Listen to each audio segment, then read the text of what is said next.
राजनीति जब सरोकारों से परे और नीतियों से विपरीत होकर खो देती है नैतिकता, बयानों की बौछार के बीच जब पनपने लगती है साजिश, हक के लिए जब करना पड़े हल्ला बोल, तो हम बनते हैं आपकी आवाज, जोश और जुनून के साथ। दिन भर की बड़ी खबरें एक साथ, सुर्खियां दिन भर। नमस्कार, હું રાકેશ હિરપરા, પ્રદેશ મહામંત્રી આમ આદમી પાર્ટી ગુજરાત। આજ રોજ અહીંયા તમે જોઈ શકો છો આમ આદમી પાર્ટીના વિરોધ પક્ષના નેતા પાયલબેન સાકરિયા, ધર્મેશભાઈ, મહેશભાઈ, કુંદનબેન, વિપુલભાઈ વગેરે તમામ નગરસેવકો અને આમ આદમી પાર્ટીના સુરતના શીર્ષ નેતૃત્વ સહિત તમામ લોકો અમે આજે આ પૂણા ગામ પોલીસ ચોકીની પાછળ દારૂના અડ્ડા ચાલી રહેલા દારૂના અડ્ડા ઉપર જનતા રેડ કરવા માટે આવ્યા છીએ। શા માટે આવ્યા છીએ? કારણ કે એક બાજુ ભાજપના શાસકો દિલ્હીના ખોટા ગોટાળાને નેશનલ મીડિયામાં ચગાવે છે અને દિલ્હીના ઈમાનદાર અને શિક્ષિત મુખ્યમંત્રીને તથાકથિત ખોટા બનાવટી નકલી ઉભા કરેલા 100 કરોડના દારૂના ગોટાળાને ખાતર જેલમાં નાખી દીધા છે। અને અહીંયા ગુજરાતના ખૂણે ખૂણે ચાલતા ભાજપના નેતાઓની રહેમ નજર હેઠળ ચાલતા દારૂના અડ્ડા બાબતે અમને કશું નથી કહેવાનું।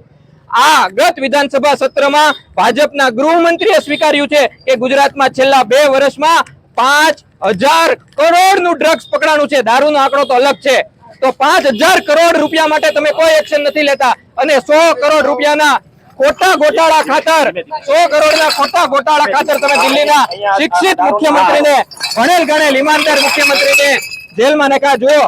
જુઓ આ તો એક સેમ્પલ છે। અમે ગુજરાતના નાગરિકોને આહવાન કરીએ છીએ કે જાગૃત થાઓ। આ નેતાઓ આ યુવાનોની રગોમાં નશોમાં દારૂ અને ડ્રગ્સ ઘુસાડવા માંગે છે। આપણા ગાંધીના ગુજરાતને, શ્રી કૃષ્ણના ગુજરાતને, નરસિંહ મહેતાના ગુજરાતને દારૂ અને ડ્રગ્સનો અડ્ડો નથી બનવા દેવું। માટે જાગો અને જે વિસ્તારમાં દારૂના અડ્ડા ચાલતા હોય એને ઉજાગર કરો।